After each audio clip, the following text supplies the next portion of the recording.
कन्हैया कुमार।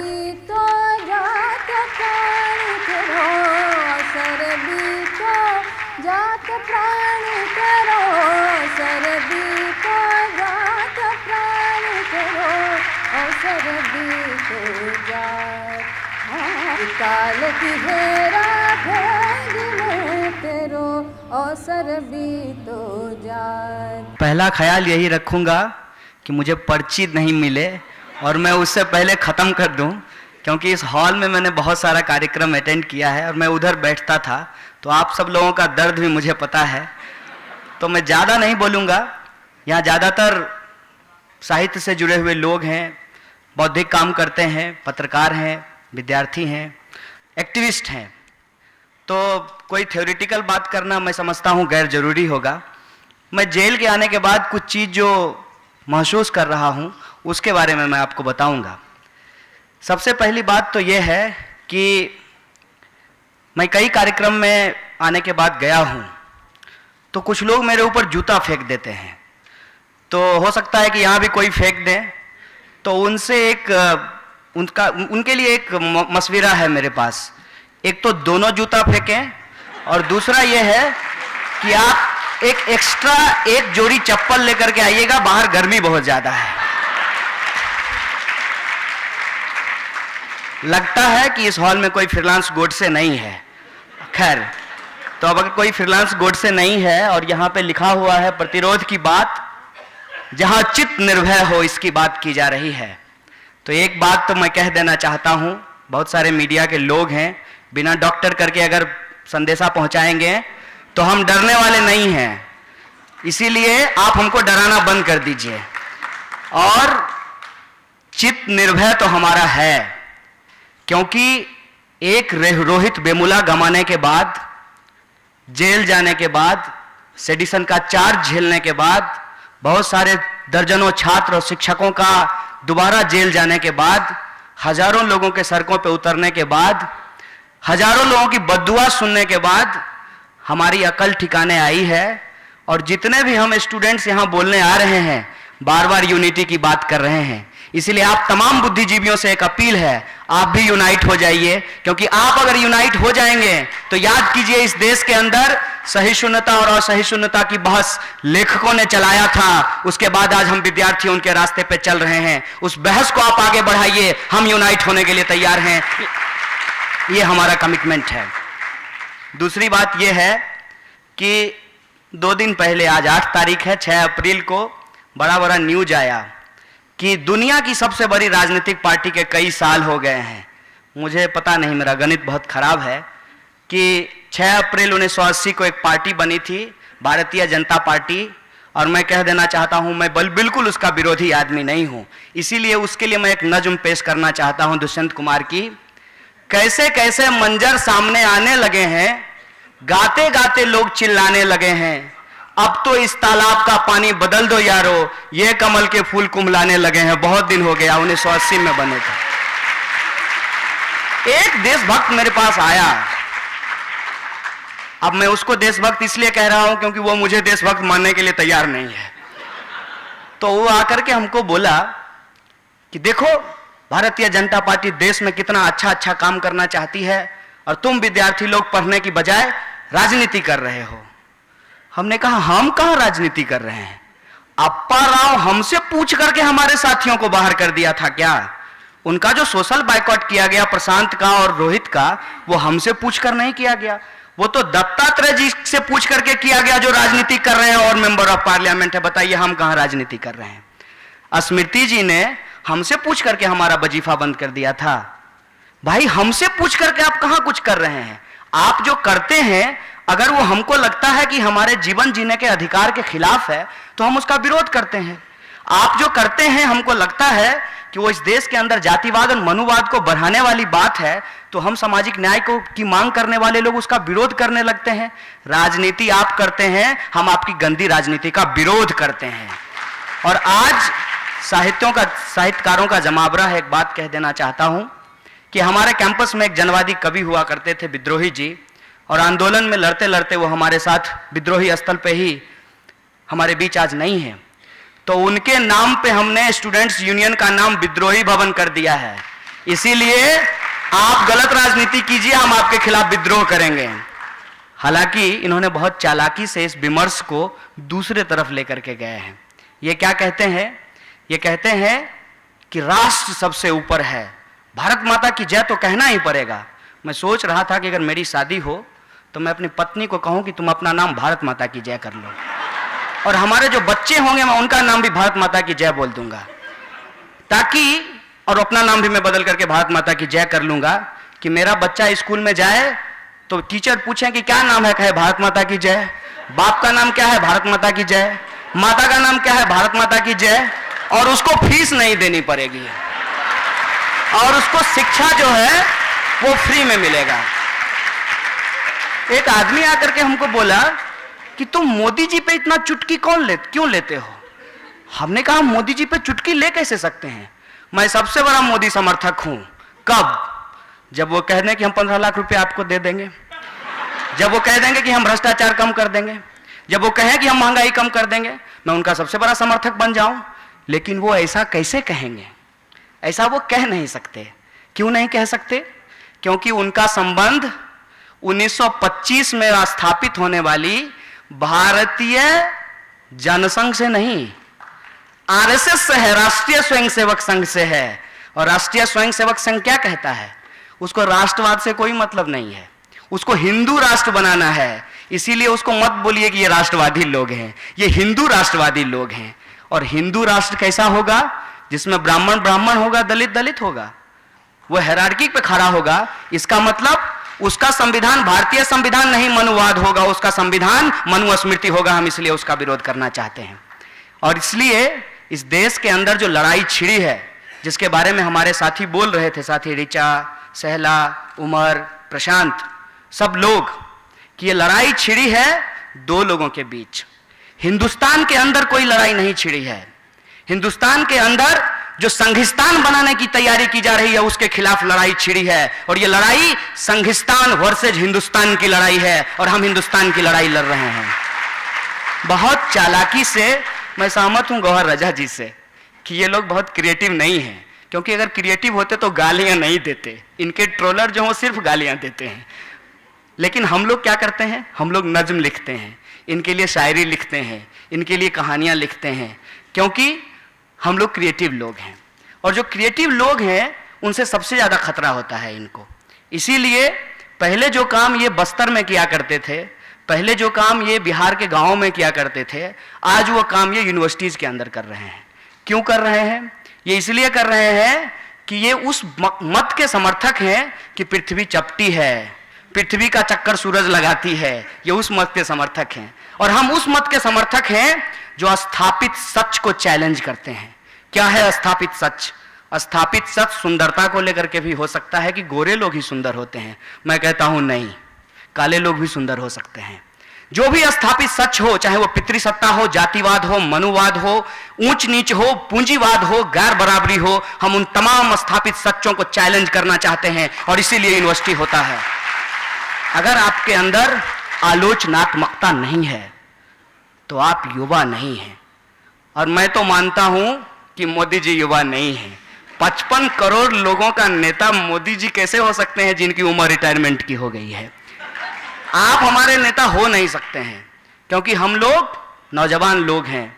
और इस मुल्क के अंदर जो हम झेल रहे हैं, उसको झेलते हुए हम इस बात का संकल्प ले रहे हैं कि आने वाली नस्ल इसको नहीं झेलेगी। यही हमारी लड़ाई है, यही हमारा संघर्ष है। इस देश के अंदर जो जातिवाद है, इस देश के अंदर जो छुआछूत है, इस देश के अंदर जो गैर बराबरी है, इस देश के अंदर जो किसान आत्महत्या करने को विवश हैं, इस देश के अंदर जो गरीब हैं, उनके हक की बात करना ही राष्ट्रवाद है। और मेरी नजर में भारतीय रेल का जनरल बॉगी, उनके पक्ष में बात करना राष्ट्रवाद है। और मैं उनकी बात करता हूं, और यही राष्ट्रवाद है, यही हमारा उदाहरण है। क्या कहते हैं ये कहते हैं कि सब कुछ तो ठीक है, अब दूसरा पैटर्न आइए। कोई हार्डकोर संघी होता है, कोई सॉफ्टकोर संघी होता है। तो हार्डकोर संघियों की बात मैंने आपको बता दी, और ये सॉफ्टकोर संघी हर जगह पाए जाते हैं। इसीलिए मैं आज रंगों की बात नहीं कर रहा, हो सकता है कि अगर ढूंढने निकलें तो लाल से लेकर के भगवा तक निकल आए। तो मैं उन सॉफ्ट संघियों की बात करना चाहता हूं जो कहते हैं कि सब कुछ तो ठीक है, नारेबाजी क्यों हुई। हमने कहा कि नारेबाजी अगर हुई तो गलत हुई, लेकिन मुझे यह बताइए कि क्या हमारा मुल्क इतना कमजोर है कि कुछ लोगों ने कुछ नारा लगा दिया और हमारा मुल्क टूट जाएगा। या तो आपको अपने मुल्क की मजबूती का अंदाजा नहीं है, या आपको इस बात का कोई जानकारी नहीं है कि इस मुल्क को बनाने में कितने लोगों ने जान दी है। तो कुछ लोगों की महज नारेबाजी से हमारे मुल्क को कुछ होने वाला नहीं है। दूसरा सवाल है कि क्या नारेबाजी करना राष्ट्रद्रोह है। हो सकता है, मैं कानून नहीं जानता, वृंदा जी आई थी, वो कानून बताएंगी। मेरे नज़र में नारेबाजी करना जो राष्ट्र के खिलाफ है वो गलत है, मैं मानता हूं। लेकिन मेरा सवाल है कि क्या नारेबाजी करने वाले राष्ट्रद्रोही हैं, लेकिन इस देश के अंदर पार्लियामेंट में बैठकर लोगों के हक को मारने वाले लोग राष्ट्रद्रोही हैं कि नहीं, यह सवाल मैं पूछना चाहता हूं। इस देश के अंदर जो सपना देखा गया बाबा साहब भीमराव अंबेडकर के द्वारा, जो सपना देखा गया गांधी जी के द्वारा, जो सपना देखा गया भगत सिंह के द्वारा, और जिस गुलामगिरी से लड़ने की ताकत हमको फूले से मिलती है, उसके खिलाफ हमारी संसद काम कर रही है कि नहीं कर रही है, यह सवाल मैं पूछना चाहता हूं। अगर नहीं कर रही है तो क्या उसके खिलाफ बात नहीं करना यह देशद्रोही गतिविधि नहीं है। क्या लोगों के अंदर नफरत को भर देना, लोगों को एक दूसरे के खिलाफ खड़ा कर देना, छोड़ दीजिए इंसानों को, जानवरों तक का सांप्रदायिकरण किया गया है। कहते हैं कि मकरी हिंदू है और गिरगिट मुसलमान है। अब बताइए कि हमारे भेजे में अगर इतना भूसा भर दिया गया है तो हम तो कंफ्यूज जनरेशन है, हमको पूरी तरीके से कंफ्यूज कर दिया गया है और सबको मौका नहीं मिलता जेएनयू और एचसीयू में पढ़ने का और स्मृति जी का आशीर्वाद पाने का। मेरा नाम कन्हैया है। मैं एक बार सोच रहा था हिंदू मैथोलॉजी के बारे में, तो कन्हैया की 2 माँ थी, एक ने जन्म दिया और एक ने पाला। इत्तेफाक से मेरी भी आजकल 2 माँ हो गई है, एक ने जन्म दिया और एक ने पाला है, और दूसरा जो है पार्लियामेंट में खड़ा होकर के कहती है कि मैं माँ हूं। माँ जी, आप दौड़ करके एनआईटी श्रीनगर चली गई, आपके आवास के बिल्कुल बगल में जेएनयू था, एक बार आ जाते मिलने के लिए। अरे हमसे नहीं मिलते, उनसे तो मिल लेते जो इस देश की रक्षा के लिए लड़ रहे थे, उन्हीं से एक बार आपकी मुलाकात हो जाती। मैं कहता हूं कैंपस के अंदर जो युद्ध छेड़ा जा रहा है वो लोकतंत्र के खिलाफ है। कैंपस के अंदर जो प्रायोजित हिंसा की जा रही है वो लोकतंत्र के खिलाफ है। और आज इस देश के अंदर कैंपसों को रण क्षेत्र में बदला जा रहा है। मैं कंडेम करना चाहता हूं यहां से जो हिंसा श्रीनगर में हुई है उसकी, मैं कंडेम करना चाहता हूं यहां से जो हिंसा हुई है एचसीयू में उसकी भी, क्योंकि यह प्रायोजित हिंसा है और प्रायोजित हिंसा लोकतंत्र के लिए खतरनाक है। हमको कैंपस डेमोक्रेसी को बहाल करना पड़ेगा। और कुछ भी कह लीजिए, कितना भी आप अपना मतभेद डिफरेंसेस रख लीजिए, क्योंकि आपकी पीढ़ी से हमको एक शिकायत भी है, खास करके जो हमारे बुजुर्ग लोग हैं, मैं उनसे कहना चाहता हूं, आपने मतभेद इतना बढ़ा दिया कि आज हमको यूनिटी करने में बहुत मुश्किल हो रही है। आप लोग अगर ये काम पहले कर गए होते तो आज हमको जो है गांधी और अंबेडकर को मिलाने में इतनी मुश्किल नहीं होती जितनी मुश्किल हो रही है। क्या जरूरी है, क्या जरूरी है, मैं इस बात पे आज सवाल खड़ा करना चाहता हूं कि हम अपने महामानवों की रेसलिंग करवा दें। कौन जीतेगा उसको मानेंगे, जो हार जाएगा उसको नहीं मानेंगे। भाई साहब, उन्होंने अपने जमाने को जिया, अपने चश्मे से समाज को देखा और अपने तरीके से हमारे भविष्य को तय किया। हम अपने जमाने में रह रहे हैं, अपने चश्मे से देखते हैं, जरूरत पड़े तो चश्मा उतार करके देखते हैं, और जिनकी जरूरत जहां पे मिली उनसे हाथ मिलाते हैं। और हमको लगता है इस देश के अंदर अगर आपको फ्रीलांस गोडसे से बचना है तो अंबेडकर और गांधी की बात करना पड़ेगा और आपको गांधी की तरह जान देना पड़ेगा। और मुझे तो कहीं नहीं मिला जहां अंबेडकर और गांधी हिंसा के सवाल पे एक दूसरे से सहमत होते हुए ना दिखाई दे। बार बार बाबा साहब भीमराव अंबेडकर ने डेमोक्रेटिक मीन्स की बात की और बार बार गांधी जी ने अहिंसात्मकता की बात की। दोनों एक जगह हैं, तो इस संघीय हिंसा के खिलाफ हम दोनों के साथ क्यों नहीं खड़े होते हैं? यह जो देश के अंदर लोकतंत्र के ऊपर हमला हो रहा है, हम दोनों के पक्ष में क्यों नहीं बोलते हैं? और मैं कह देना चाहता हूं हमारे भगत सिंह के बारे में, जो हमारे क्रांतिकारी लोग हैं वो बहुत सहज भाव से भगत सिंह को अपनाते हैं, बिल्कुल अपनाना चाहिए। लेकिन वही भगत सिंह कहते हैं इनकलाब बम और पिस्तौल से नहीं आता, इनकलाब विचारों की शान पे तेज होती है, विचारों की लड़ाई है और इस विचार की लड़ाई को हम आगे बढ़ाएंगे। और आज तमाम तरीके के जो सेमिनार्स हो रहे हैं, जो कार्यक्रम होते हैं, मैं उनमें एक बात कहता हूं, जो लड़ाई हम कैंपस में लड़ रहे हैं, इस सेमिनार हॉल से बाहर निकल करके वो लड़ाई हमको गांव में जाकर लड़नी होगी। और सहला ने जो कहा कि किसानों को आज किसान के बच्चों के खिलाफ खड़ा किया जा रहा है, किसान के बेटे को सैनिकों के खिलाफ खड़ा किया जा रहा है, हम इस बाइनरी को खारिज करेंगे, इस युग्म को हम तोड़ेंगे और हम बताएंगे कि इस देश के अंदर हक की लड़ाई हम सब की लड़ाई है और हम सब मिलकर के इस लड़ाई को लड़ेंगे। आप हमको बांट नहीं सकते हैं, आप हमको कंफ्यूज नहीं कर सकते हैं। कम पढ़ा लिखा है, हालांकि संघी लोग कहते हैं कि 28 बरस उम्र हो गया अभी तक पढ़ ही रहा है। तो मैंने कहा यही इस देश का दुर्भाग्य है कि बहुत सारे लोगों को पता ही नहीं है कि पीएचडी करने में कम से कम 28 बरस लग जाती है। अगर सबको पीएचडी करने का मौका मिलता तो शायद इस पूरे मुल्क के लोगों को पता होता कि पीएचडी करने के लिए 28 बरस की जरूरत होती है। कितनी भी जल्दबाजी कर लें, बहुत प्रेम करते हो हम अपनी पत्नी से और हम चाहते हैं परिवार बढ़ाना, कम से कम 9 महीने का इंतजार करना होता है। तो पीएचडी करने के लिए भी 28 बरस लगता है मेरे भाई। मैंने देश पे कोई बहुत बड़ा गलत काम नहीं कर दिया है। और आपके सब्सिडी का पैसे की जो बात है, उसमें मैं एक बात कह देना चाहता हूं कि सही जगह खर्च हो रही है। गलत जगह तो वो है जहां 5 लाख का लोग सूट पहन करके फ्लाइट मोड में अनवरत रहते हैं। सही जगह इसलिए खर्च हो रही है कि अगर मैं एक खराब परिवार से, खराब मतलब आर्थिक रूप से खराब, नैतिक रूप से खराब नहीं है, खराब परिवार से आकर के जेएनयू में पढ़ रहा हूं, इससे ज्यादा इस्तेमाल और सब्सिडी का क्या हो सकता है। इस देश के अंदर पीएचडी करने वाला एक इंसान, जेएनयू में पढ़ने वाला, जहां जीभ टेढ़ी करके अंग्रेजी बोली जाती है, वहां हिंदी बोलते हुए किसानों की बात कर रहा है। इससे ज्यादा यूथ सब्सिडी की क्या हो सकती है। इस देश के अंदर सरकारों को देखकर लोग रास्ते बदल देते हैं और मोदी जी के पास तो 56 इंच का सीना है। उस 56 इंच के सीने के खिलाफ 12 इंच के सीने के साथ डटकर खड़ा हो जाएं, इससे ज्यादा सब्सिडी की यूज क्या हो सकती है। इसीलिए दोस्तों, ये लड़ाई इस मुल्क को बचाने की लड़ाई है और इस मुल्क को बचाने की लड़ाई में वो तमाम लोग जो अपनी कुर्बानी दिए हैं, हम सबको याद करना चाहते हैं। चाहे वो बाबा साहब भीमराव अंबेडकर हो, चाहे महात्मा गांधी हो, चाहे नेहरू हो, चाहे भगत सिंह हो, चाहे सावित्रीबाई फूले हो, ज्योतिबा फूले हो, पेरियार हो, हम उनके रास्ते पे चल के इस मुल्क को एक समता मूलक समाज की स्थापना करना चाहते हैं। क्योंकि राजनीतिक लोकतंत्र को सामाजिक लोकतंत्र में परिणत किए बिना समता मूलक समाज की स्थापना नहीं हो सकती। इसीलिए जिसकी जितनी आबादी उसकी उतनी हिस्सेदारी की मांग करना चाहते हैं। कुछ लोग आकर के कहे कि तुम जो बात बोलते हो वो बहुजनों की बात है। हमने कहा तुमको समझ में नहीं आती है, हम जो बोलते हैं वो सर्वजनों की बात है। बोला कैसे? हमने कहा पेट सबका है, चाहे वो जनरल हो या ओबीसी, चाहे वो जनरल हो या एसटी।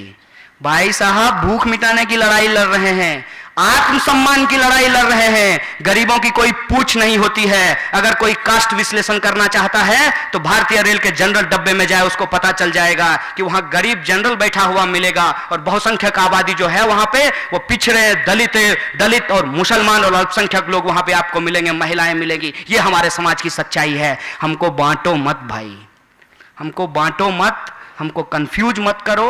हमारा रास्ता बिल्कुल साफ है कि जो बात संविधान की प्रस्तावना में कही गई है उस एक एक बात को सच करेंगे, समाज में उतारेंगे। हमको नहीं मालूम कि ये पीढ़ी जीत पाएगी कि नहीं जीत पाएगी, लेकिन जो लड़ाई हमने छेड़ी है हमको लगता है कि ये बहस दूर तलक जाएगी। और जब बहस निकलेगी, जब बहस होगी, जब लव आजाद होकर बोलेंगे तो इस बोलने की आजादी को हम लोगों की आजादी के आंदोलन में परिणत करेंगे। इसीलिए कहा आजादी मांगा है और ये अंबेडकर जी ने लिखा है। अंबेडकर जी कहते हैं कि किसी देश से सिर्फ आजादी नहीं चाहिए, आप लोग भी जाकर के देखिएगा, देश में भी आजादी चाहिए। और देश से तो आजादी बाबा साहब भीमराव अंबेडकर जैसे लोगों ने लड़ करके ले लिया। उनके चाहने वाले आप सब, हम सब इस देश के अंदर जो भुखमरी, गरीबी और अत्याचार है उससे लड़ाई लेंगे और सामाजिक न्याय को स्थापित करके, समता मूलक समाज की स्थापना करके उनके सपनों को सच करेंगे। और मुझे पूरी उम्मीद है कि जो गुजारिश हमने आपसे की है वो गुजारिश आप लोग जरूर मानेंगे और इस कंफ्यूज जनरेशन को कंफ्यूजन से निकालेंगे, पिट पिटा करके जो हमारी अकल ठिकाने पे आई है उसको, और आप अपना योगदान दे करके अपनी लेखनी से उसकी सहायता करके इस आंदोलन को आगे बढ़ाएंगे। और इस आंदोलन से हम इस समाज के अंदर इस बात को स्थापित करके कि हमको रोहित एक्ट को लागू करवाना है, हमको इस देश के अंदर एक एक लोगों के हक की बात करनी है, इस लड़ाई को हम आगे बढ़ाएंगे। ज्यादा बोल दिया, इससे ज्यादा मैं बोलना नहीं चाह रहा था। इतना ही बात कहकर मैं बात को खत्म करूंगा। बहुत बहुत धन्यवाद, बहुत बहुत शुक्रिया आप तमाम लोगों का।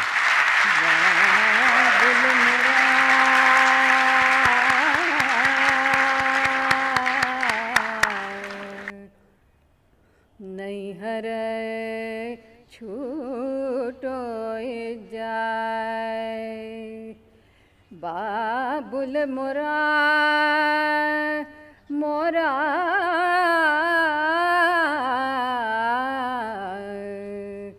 नैहर छूटो जाए। चार कहरा मिल मोरी डोलिया सजावे रे, चार कहरा मिल मोरी डोलिया सजावे। मोरा अपना बेगाना छूटो जाए बाबुल